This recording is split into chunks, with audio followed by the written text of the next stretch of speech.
Hello everyone and welcome back to another AFK journey video. In this video, I wanted to recap the top performing teams for Immortal squad of the NOVIK Ravaged ROM after some additional testing today. So as you can tell, we're rank 4 of my district.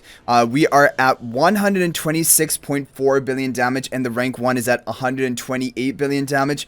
The top I have seen of today shared has been 129 billion damage, and I will show you the team that was being run by that player, and I have run it myself as well. Okay, so the first thing I want to talk about are the team formations. If you have Talene, it does seem like the maximum potential score will be running Talene on team 1 with Ludovic, and I'm going to show you an example of that. And the reason for Ludovic on team number 1 is if you hit the perfect RNG, Ludovic's healing along with the healing artifact that you have is enough to keep Talene alive for almost the entire fight, dealing her damage. I'm going to show you a replay of what we got here. But the thing is, it is very RNG dependent and scores can range from like 4 or 5 billion damage, like fluctuations. And to hit that high RNG, you need to get really lucky. I did multiple runs and only one of them kind of hit such a good score, and I think there's even more potential of getting higher, as you guys will see when we watch the replay. But if you're going to run this team formation, I'm going to show you the charms. Ludovic, now either Insight or the healer charms. Basically, the healer charms increases healing effectiveness, and it can increase your chance of Talene surviving the whole fight, increasing your damage output. However, Insight Charms will cause Ludovic himself to deal a little bit of bonus damage, so it's kind of like a trade-off, and but we've seen top scores being hit by both combinations, so either one is an option. And for Velka, like here I ran Gale Charms and I got my highest, but also people are running Arcane Charms and getting their highest. So basically between Gale or Arcane for Velka or Insight or Healer for Ludovic is kind of undecided at this point. Both people are getting top scores and there's just RNG on top of all of it, so it's difficult to actually say which one is definitively the best. For Nero, I have the Eagle Charms, but there are people even getting top scores with no charm set onto Nero, just giving him the quality bonus and no actually set effect triggered. Talene has to have the Blast Charms and try to refine them if possible. And Bonnie, Sorcery Charms a lot of people are running, but apparently Balance Charms can also work. But I think Sorcery Charms are fine to stick to if you have them. For the team number 2 now, you're going to see here, if you're running Ludovic on team number 1, that means you cannot run Ludovic on team number 2. And that is going to weaken down the performance of your team number 2. But Hodgkin seems to be the best damage dealer on this team. So Hodgkin and Shemira on the faction tiles and Thorin in front of the Shemira. And you can run Thorin with Blast Charms, or you can run Thorin with no charm set, Barrier Charms. It doesn't really matter. Thorin's damage is not going to change much. But Hodgkin, it seems like Arcane Charms, and Shemira, it seems like definitely Butcher Charms are the way to go.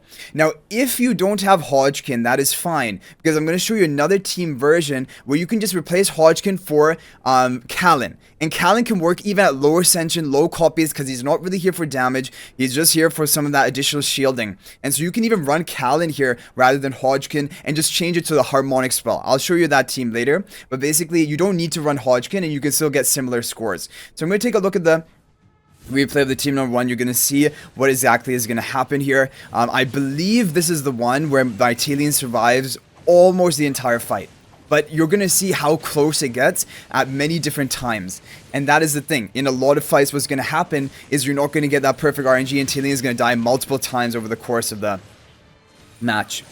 So here it's going well so far. It usually does go well up until like 45 seconds left. And then the boss starts hitting harder. Okay, there's a bit of burst damage here, but that's fine.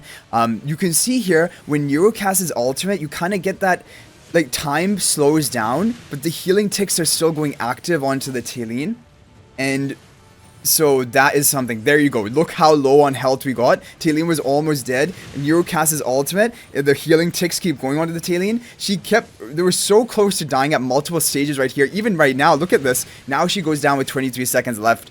And so this is not even perfect RNG. So this is going to show you just how lucky you have to get to actually hit that perfect RNG. But when you hit it, I'm sure probably even this account we're on right now, I'm pretty sure it could hit potentially close to 128 billion damage.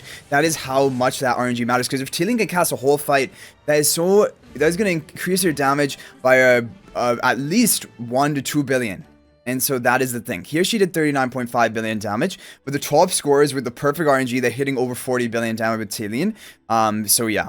That is that. Team number 2 is very simple. Hodgkin deals a bit of damage. Shemira deals damage, of course. And just make sure you have the optional charms if you're going to run a team like this. Also make sure your faction talents are set to have 48, which is maxed out faction talents for whichever faction of the day you're attacking in, if you want to maximize your score. That's just a min-max point, but at the very least, at least have 39 faction talents, even if you can't get up to 48. Okay, so that was the top team that was for me today. However, you're going to see there are a lot of really comparable teams doing almost just as well. So here you're going to see we got a 125 billion damage team, and this was with no Hodgkin. It was running Callan. And now we have the Supreme plus Callan, but you're going to see Callan does no damage. And so almost no damage. So even Epic plus Callans are working here. So basically, if you don't have Hodgkin, you don't need to worry. You can run Callan this position. Even at low ascension, it doesn't matter.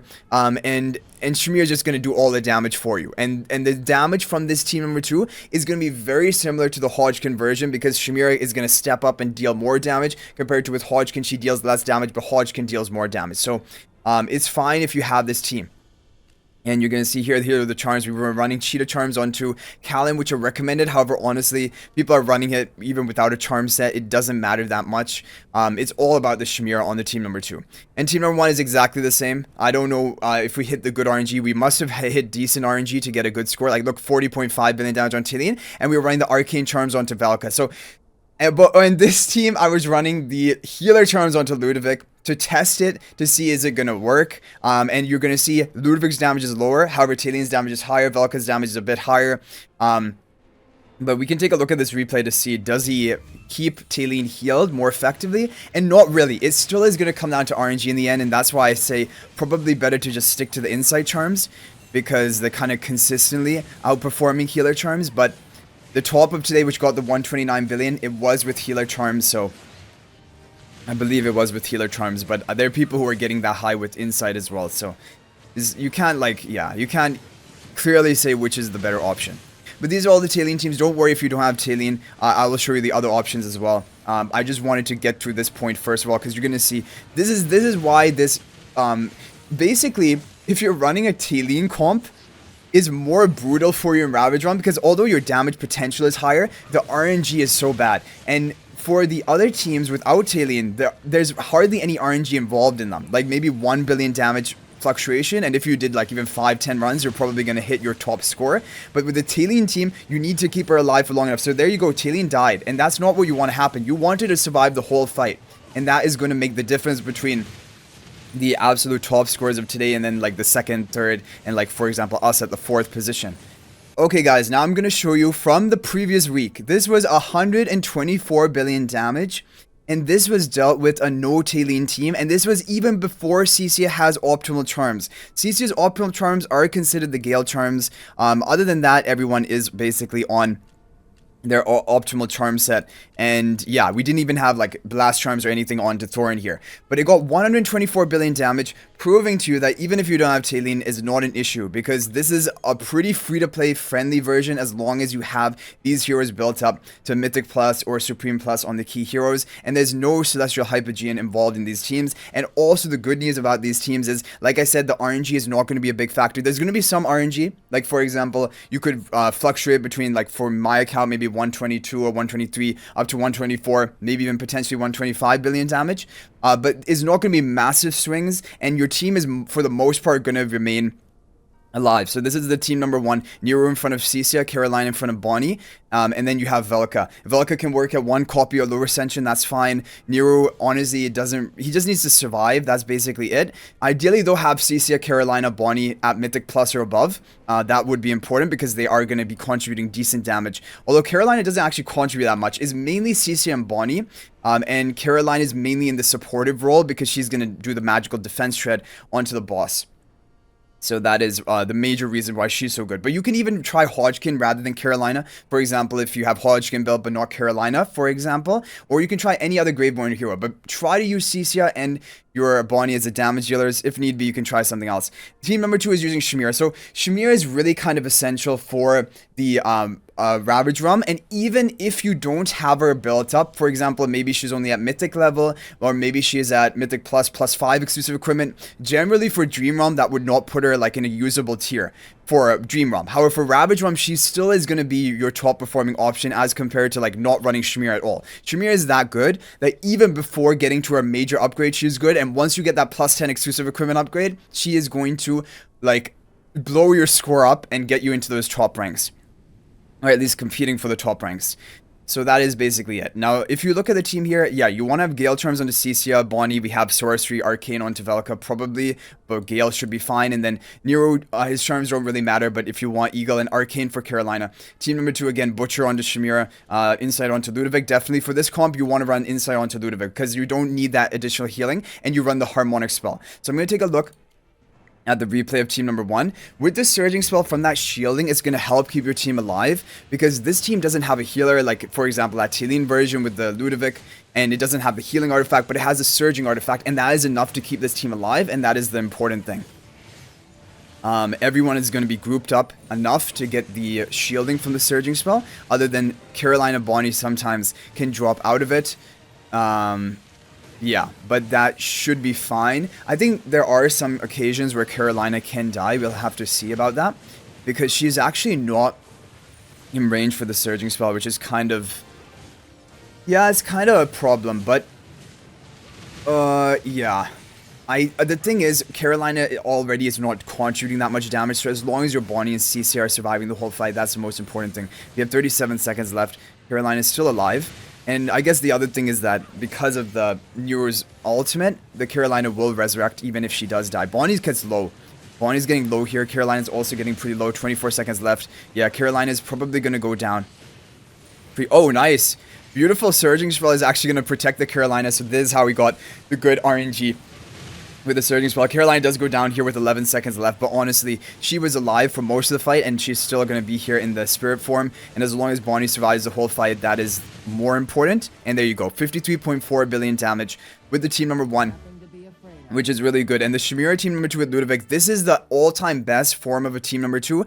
However, of course, if you're running Ludovic on team number 1 to sustain Talene, then you will not be able to run Ludovic here. Then you have to run either Callan with the Harmonic spell, or you can run Hodgkin with the Blade Summon or Harmonic spell. Basically, Harmonic or Blade Summon are both a good option for team number 2 for that Hodgkin version. With Callan, though, definitely go for Harmonic spell because it ramps up Shemira more. But yeah, that is basically it for the recap of the top teams to run. Shemira is a must pull for everyone, so if you didn't have Shemira up until this point, I recommend definitely use your crystals to recruit for her, or you can also just swap ticket one of your other heroes from the season into her. She is really important to have. And definitely, if you're looking for top ranks in Ravage Realm, she is essential. So I hope you guys enjoyed the video. Thank you for watching. If there's any other team that worked for you or any other opinions you have, you can feel free to share in the comment section. Thank you guys for watching. If you're not already subscribed to our YouTube channel, please smash that subscribe button. Also, feel free to join my AFK Journey Discord server. There's a link to that in the description of this video. Thank you for watching. I'll hopefully see you in the next video. And until then, everyone, peace out for now.